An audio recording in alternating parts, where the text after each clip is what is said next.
شقایق من. یه حس عجیب هر بار تو میای نزدیک من، آروم میشه دنیا وقتی میپیچه عطرت توی تنم. تو که میخندی شهر چراغون میشه، دل بیتابم دوباره آروم میشه. من از همون لحظه که دیدم تو رو فهمیدم این قلب بهت وابسته میشه.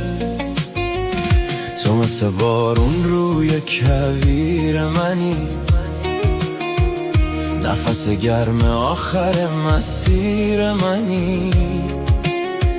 هر جا برم آخرش میرسم به تو. تو خود عشق و خود تقدیر منی.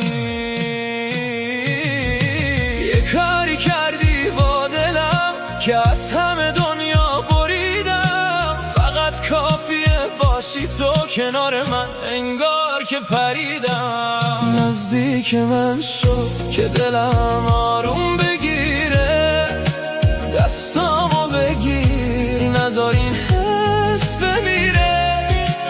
وقتی تو هستی دنیا قشنگ تره، حتی نفس هامم با اسمت درگیره. نزدیک من شو که شبم روشن بمونه، بذار دلم با عشق تو دیوونه.